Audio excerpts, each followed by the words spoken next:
Hello and welcome to another Wilderness Tamed video. In this one, I'm going to be showing you the professional way to set away seeds in seed trays and multi-cell trays.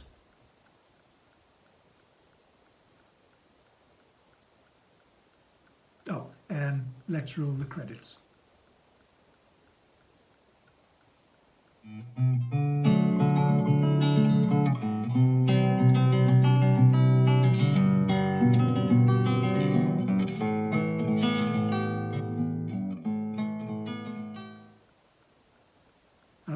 Have they finished?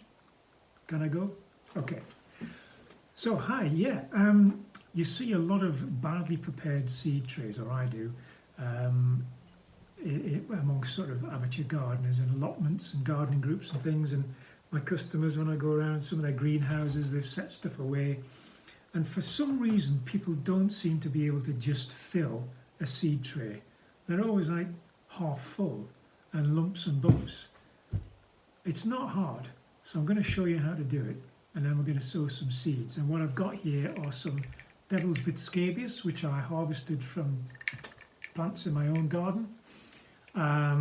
Lovely sort of marginal plant, and with a delightful flower, as illustrated somewhere here in post-production.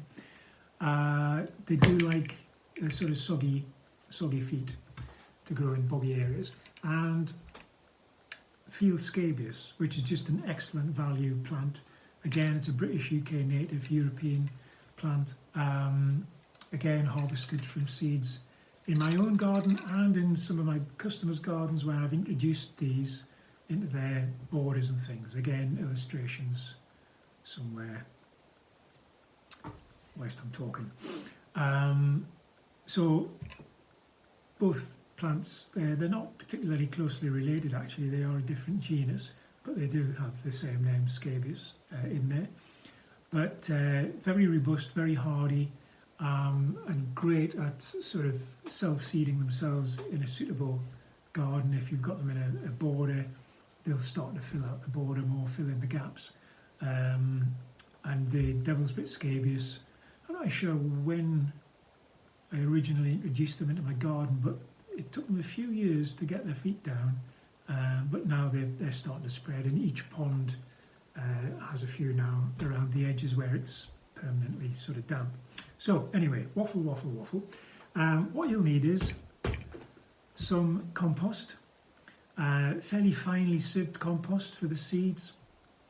This is from a garden centre, not a garden centre, a plant nursery just down the road from me, just down the valley here. It's their own sort of bagged mix. It's not very nutrient dense, which is ideal for seeds, and especially for native wildflowers. You don't want high nutrient content. I'm going to do a basic seed tray and a multi-cell tray, and I'm going to sort of restrict the numbers of seeds that I grow. I don't want to be, I mean, you can't, this is a half or a section of I think 100 cell tray, so it's been cut to reduce the size. If I sowed 100 of these things, it's like, what am I going to do with them? Sell them at a market, sell them on eBay, sell them on a website. Oh yeah. But posting live plants, as I've discovered over the years, it's a bit of a pain in the backside. It's much easier to sell the seeds. So if you want the seeds of these, go to my website, link below. So compost, seed trays, the seeds, a strike bar, which is basically just a rough old bit of Slater's lat or something, and that's just to skim off the excess compost from your seed trays once they're full. So, and yeah, this kind of irritates me. I'm going to zoom you in onto the seed trays as I'm working, and I'll show you what a lot of people do, and then I'll show you what you should do. Right, the sleeves are up. So I'm going to delve into this frozen bag of compost, and actually it is quite loose in the middle of the bag. So it's quite fresh. So I'm going to cover the base and squish up some of these lumps.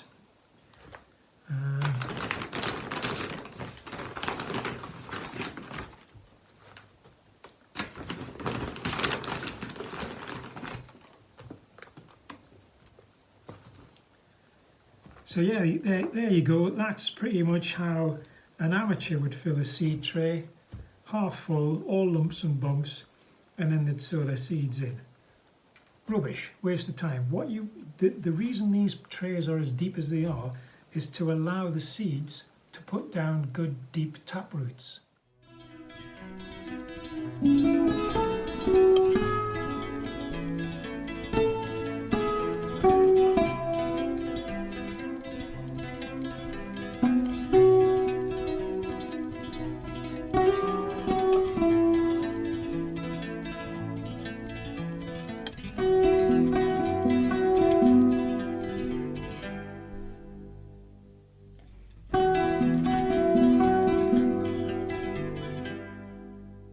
Okay, if you just give them half that depth, they're going to struggle to get a good anchor, and their tap roots are going to hit the bottom of the tray and then go out all over the place, and then start coming out through the drainage holes at the bottom. So don't be as tight as a crab's face with your compost. Use what you've got and get it in there.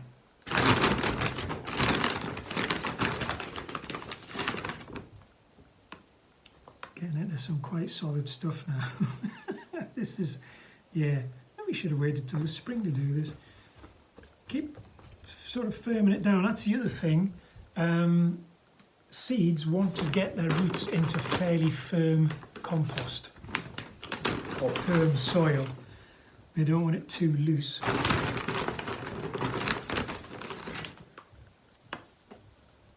Normally I'd just tip this in, but normally I'd be working outside on a bench. I'm inside at the minute because it's January the something or other, and it's really, really icy out there. It snowed, it's a Thursday today, it snowed last Saturday. Started to melt away pretty much immediately, as is the way on the east coast of England, but then froze overnight, and then it's frozen every night since.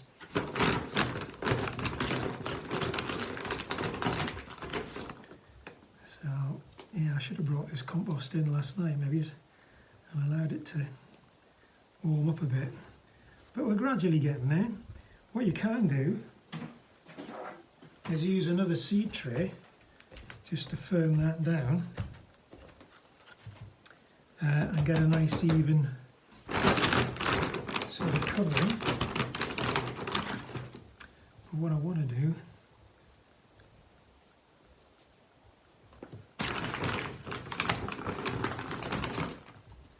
is get a little bit more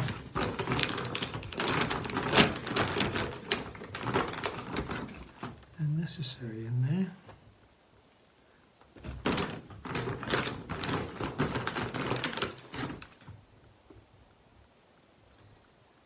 Yeah, I wouldn't recommend working with frozen compost. It's not ideal.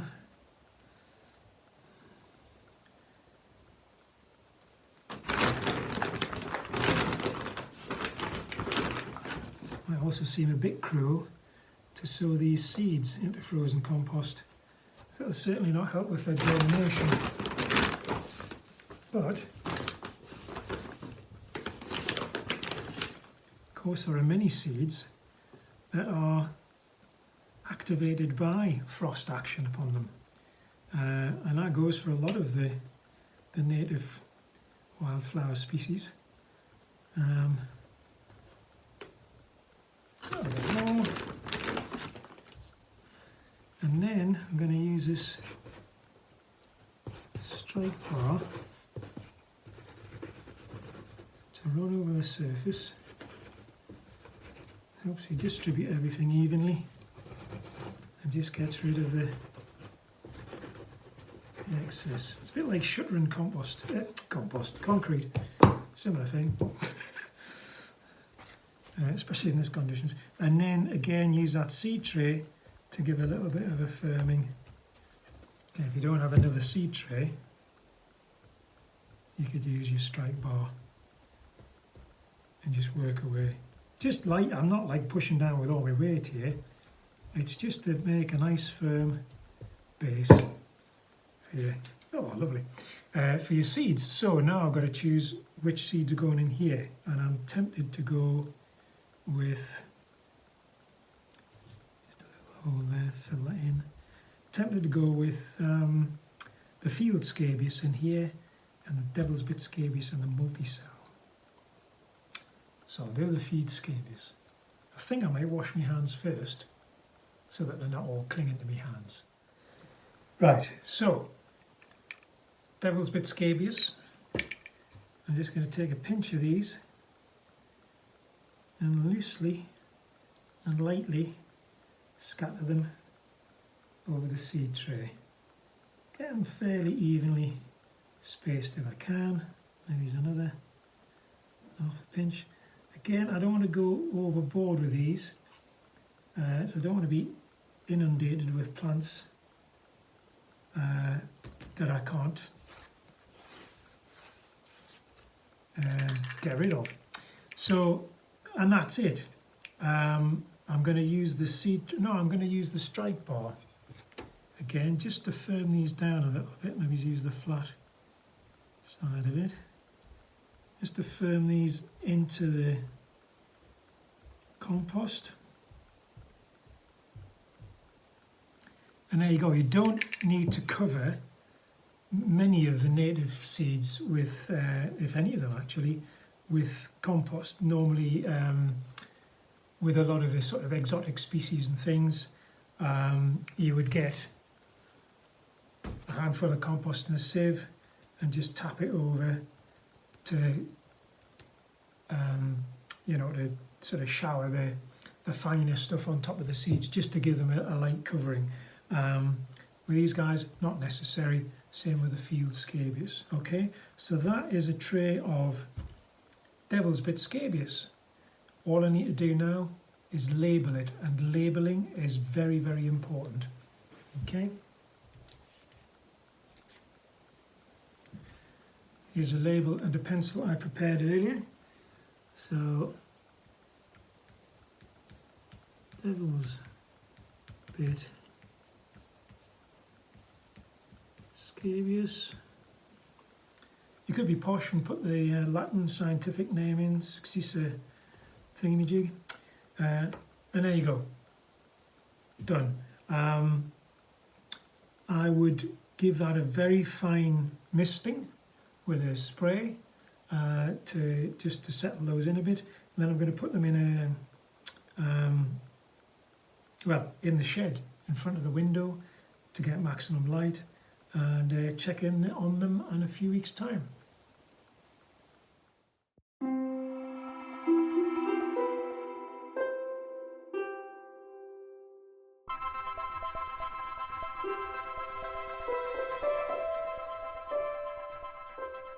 Okay, so now we're going to move on to the multi-cell tray. Similar principle, just going to fill these to the top with compost and then scatter the seeds on top. I'm going to attempt to just get maybe 1 or 2 seeds in each cell. These are a little bit deeper than the seed tray, not a lot, just another centimetre or so, but they do allow you to get a good plug plant. That's essentially what you'll get from these is plug plants, which are often sort of available from online plant distributors. So same thing, get your hands nice and mucky, work it in.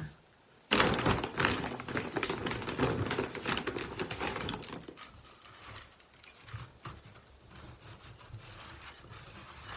a little bit easier to do on the cells than the seed tray.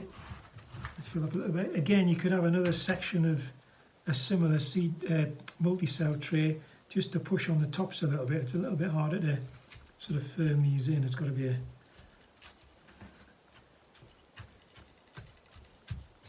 Bit of a prod with the fingers just to work that in. Just finger that compost in.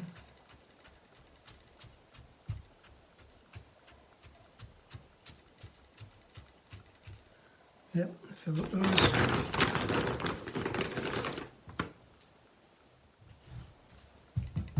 That's fair enough, and then just get rid of any excess, not much excess. Wash your hands and then sow the seeds. So there you go, nicely filled multi-cell tray. Tell you what I'll do, I'll stick that light on it. Hopefully you can see that a bit better. Field scabious this time. Again, just going to take a pinch, and I put that pinch in there. I've just dropped a few on the table. There's 1, 2, 3, 4. Bonus with these is they're very distinct seeds. They're quite big as seeds go. So it's easy to get just what you want, where you want them. So just 1 or 2 per cell. And once they germinate and start to grow, as with most seedlings, you would just take out the weakest seedling from each cell and allow the stronger looking one to grow on.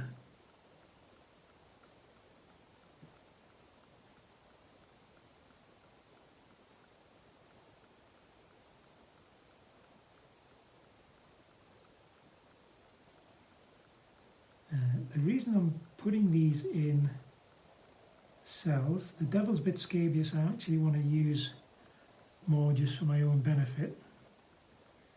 But these chaps and chapesses, I'm going to eventually, once they've formed decent sized plugs, I'm going to pot them on into probably 9cm pots and then use them in customers' gardens, because I think a few more of my customers would appreciate having a really good summer show of scabious in their borders and things. So there's the label done, if you can see that. And there you have it. Now, before all the keyboard warriors jump on board and say how scruffy and dirty my trays were before I even started, I care not a jot if native wildflower seeds can't put up with a little bit of grit and dirt in a seed tray. There's something the matter. Okay, so no, I don't sterilise and clean and scrub my pots and seed trays between uses, because life's too short, and as I say, plants, they can put up with it. Unless you've had a batch of something that's suffered with a fungal disease or a pest infestation like vine weevils or whatever, then there's no need to do any of that. So I'm just going to again firm these down gently. I just think, you know, you can take the hygiene thing a little bit too far when it comes to plants. There doesn't seem to be anything in there. But there's 3 in that one, so I'm going to put in there.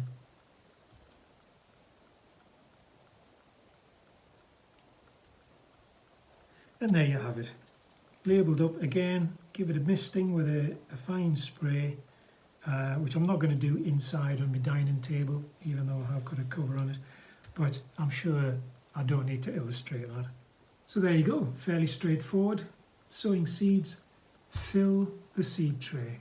So that's it. I hope you found that, again, moderately useful, as in all my videos. I don't like to set the bar too high. And hopefully we'll come back in a few weeks and see these things, well, maybe it's more than a few weeks, the way the weather's going, and see a bit of life from some of these trays. But in the next video, we'll look at pot potting stuff on. So taking stuff maybe from plug size or small pots into bigger pots.